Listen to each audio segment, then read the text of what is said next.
Bom, quero falar sobre o altar.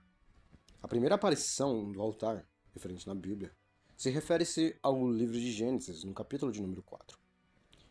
Neste mesmo capítulo, no versículo de número 3 ao versículo de número 4 e o versículo de número 7, vai dizer assim: E aconteceu ao cabo de dias, que Caim trouxe do fruto da terra uma oferta ao Senhor, e Abel também trouxe dos primogênitos das suas ovelhas e da sua gordura. E atentou o Senhor para Abel e para a sua oferta. Se bem fizeres, não haverá aceitação para ti. E se não fizeres bem, o pecado jaz à porta. E para ti será o seu desejo, e sobre ele dominarás. Vemos aqui que a Bíblia trata, primeiramente, sobre a aparição do altar na história de Caim e Abel. Caim teve sua oferta rejeitada por Deus. Já Abel teve sua oferta aceita por Deus. Mas agora, por que isto? A Bíblia vai dizer em Hebreus, capítulo de número 11, no versículo de número 4, a resposta para tal indagação. Pela fé, Abel ofereceu a Deus maior sacrifício do que Caim, pelo qual alcançou o testemunho de que era justo, dando Deus testemunho dos seus dons, e por ela, depois de morto, ainda fala. Portanto, Abel alcançou a aceitação da parte de Deus por causa da fé. Porquanto se firmou em Deus, assim, a oferta dada sobre o altar não revela apenas o ofertante, não revela apenas o que é colocado sobre o altar, não revela apenas a construção do altar, mas, na verdade, o coração daquele que oferta sobre o altar. Por isso, Abel foi aceito, porque, na verdade, suas obras eram justas diante de Deus. Antes mesmo de ser ofertado algo sobre o altar, Deus olha o coração do ofertante. O coração do ofertante vale mais do que meras ofertas. Vale mais do que qualquer sacrifício. Por isso, o altar, o sacrifício verdadeiro sobre o altar, vem daquele que tem um coração sincero para com Deus, daquele que tem fé para com Deus. Ageu, capítulo de número 1, versículo de número 6 ao 7, vai dizer assim: Semeais muito e colheis pouco. Comeis, mas não vos fartais.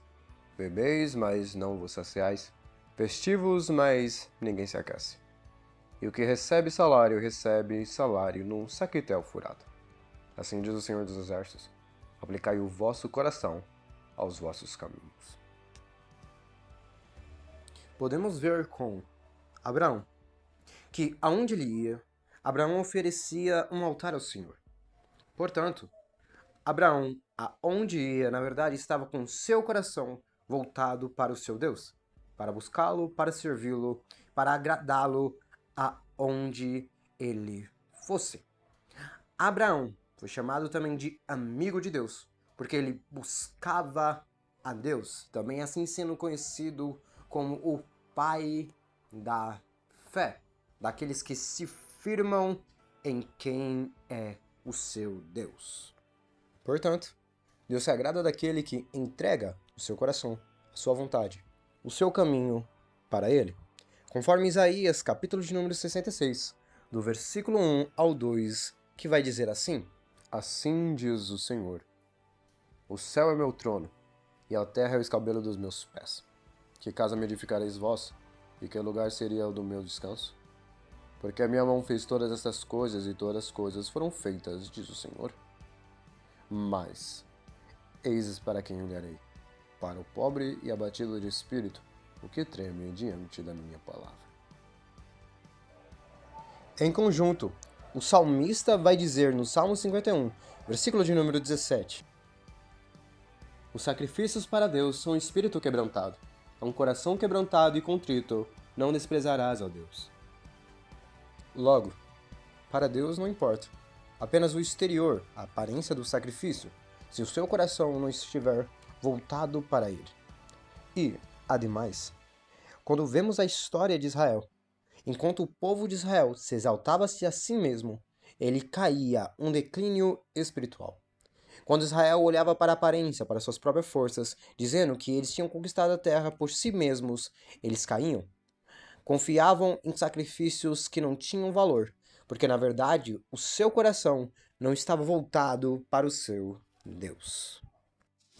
E os que sobre os telhados se curvam ao exército do céu, e os que se inclinam jurando ao Senhor e jurando por Malcã, e os que deixam de andar em seguimento do Senhor, e os que não buscam ao Senhor, nem perguntam por ele. Zofonias está falando aqui sobre os líderes de Israel. Está falando como eles buscavam a Deus, e o povo também, e ao mesmo tempo buscava a ídolos, do qual coisa não existe, porque ou se adora a Deus, ou se adora o mundo, ou serve a Deus, ou serve ao mundo, ou anda no caminho do Senhor, ou anda contrário à sua vontade. E nesses tempos, pela graça de Deus, ainda eram separados líderes que renovavam o culto em Israel e também renovavam o altar, como foi o caso do rei Ezequias, o qual vai dizer em 2 Crônicas, capítulo de número 29, versículos 6 ao 7. Porque nossos pais transgrediram, fizeram que era mal aos olhos do Senhor nosso Deus e o deixaram, desviaram o rosto do tabernáculo do Senhor e lhe voltaram as costas. Também fecharam as portas do alpendre e apagaram as lâmpadas, não queimaram incenso, nem ofereceram holocausto no santuário ao Deus de Israel. Portanto, para oferecer sobre o altar precisa estar limpo. O coração precisa estar limpo. As intenções têm que ser puras para ser oferecido a Deus um sacrifício puro. Ofereceis sobre o meu altar pão imundo e dizeis, em que te havemos profanado? Nisto que dizeis, a mesa do Senhor é desprezível. Porque quando trazeis um animal cego para o sacrificardes, não faz mal? E quando ofereceis o coxo ou um enfermo, não faz mal? Ora, apresenta ao teu príncipe. Terá ele agrado de ti? Ou aceitará ele a tua pessoa? Diz o Senhor dos Exércitos. Agora, pois, suplicai o favor de Deus, e ele terá piedade de nós. Isto veio da vossa mão. Aceitará ele a vossa pessoa? Diz o Senhor dos Exércitos. Quem há também entre vós, que feche a porta e não acenda de balde o fogo do meu altar? Eu não tenho prazer em vós, diz o Senhor dos Exércitos, nem aceitarei da vossa mão a oblação. Mas desde o nascente do sol até o poente, será grande entre as nações o meu nome. E em todo lugar se oferecerá ao meu nome incenso e uma oblação pura. Porque o meu nome será grande entre as nações, diz o Senhor dos Exércitos. Rogo-vos, pois, irmãos, pela compaixão de Deus, que apresentais o vosso corpo em sacrifício vivo, santo e agradável a Deus, que é o vosso culto racional. E não vos conformeis com este mundo, mas transformai-vos pela renovação do vosso entendimento, para que experimenteis qual seja a boa, agradável e perfeita vontade de Deus. Porém, o povo de Israel não via e já não se arrependia. No livro do profeta Ezequiel vai dizer sobre o altar e o templo, sendo usado para culto de outros deuses. Então me disse, viste, filho do homem, a coisa mais leviana para a casa de Judá do que essas abominações que fazem aqui? Havendo enchido a terra de violência, tornam a irritar-me, e eles a chegar o ramo ao seu nariz. Deus não divide sua glória com ninguém. Então a presença, a nuvem, ela se distancia da casa, do templo de Deus. O reino é destruído, a nação levada cativa. Porém, pela graça de Deus, a palavra é: porque restaurarei a tua saúde e sararei as tuas chagas, diz o Senhor. Pois te chamo a rejeitada, dizendo, é Sião por quem ninguém pergunta. Porque eu bem sei os pensamentos que penso de vós, diz o Senhor, pensamentos de paz e não de mal, para vos dar o fim que esperais. Então me invocareis, e ireis, e orareis a mim, e eu vos ouvirei. Buscar-me-eis, e me achareis, quando me buscareis de todo o vosso coração. Serei achado de vós, diz o Senhor, e farei voltar os vossos cativos, e congregar-vos-ei de todas as nações, de todos os lugares para onde vos lancei, diz o Senhor, e tornarei a trazer-vos ao lugar de onde vos transportei. Após o cativeiro de 70 anos, Deus permite que o povo retorne à sua terra. E o que fazem? Primeiramente, eles reconstroem o altar e o consagram. E levantou-se Jesua, filho de Josadaque, e seus irmãos, os sacerdotes, e Zorobabel, filho de Selatiel, seus irmãos, edificaram o altar do Deus de Israel, para oferecer sobre ele holocaustos, como está escrito na lei de Moisés, o homem de Deus. E firmaram o altar sobre suas bases, porque o terror estava sobre eles, por causa dos povos das terras. E ofereceram sobre ele holocaustos ao Senhor, holocaustos de manhã e da tarde. E antes de reconstruir o templo e as muralhas de Jerusalém, é necessário o altar primeiro.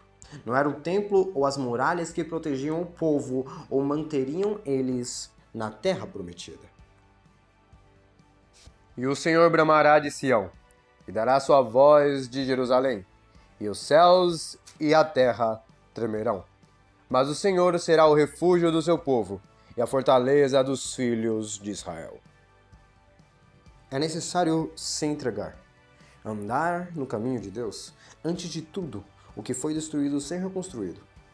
Quem você é por dentro é mais importante do que qualquer status e fama exterior. Para primeiro reconstruir a sua vida, não basta apenas ter os muros por fora, ter a aparência de estar protegido, a aparência de estar forte, se por dentro o altar ainda não está reconstruído. Se sua vida, se a sua vontade para com Deus, seu coração, ainda não está de pé. Não adianta nada ter a aparência do templo, se na verdade o interior dele ainda está imundo, ou se o interior dele ainda está quebrado. Ainda assim, agora mesmo, diz o Senhor, convertei-vos a mim de todo o vosso coração, isso com jejuns e com choro e com pranto, e rasgai o vosso coração e não as vossas vestes, e convertei-vos ao Senhor vosso Deus, porque Ele é misericordioso e compassivo, tardio em irar-se, grande em beneficência, e se arrepende do mal. Disto me recordarei no meu coração, por isso tenho esperança. As misericórdias do Senhor são a causa de não sermos consumidos, porque as suas misericórdias não têm fim. Novas são a cada manhã. Grande é a tua fidelidade. A minha porção é o Senhor, diz a minha alma, portanto esperarei nele. Bom é o Senhor para os que se atêm a ele, para a alma que o busca. Bom é ter esperança e aguardar em silêncio a salvação do Senhor. Bom é para o homem suportar o jugo da sua mocidade, assentar-se solitário e ficar em silêncio, porquanto Deus o pôs sobre ele. Põe a boca no pó, talvez assim haja esperança. Dê a face ao que o fere, farte-se da afronta. Porque o Senhor não rejeitará para sempre, pois ainda que entristeça alguém, usará de compaixão segundo a grandeza das suas misericórdias.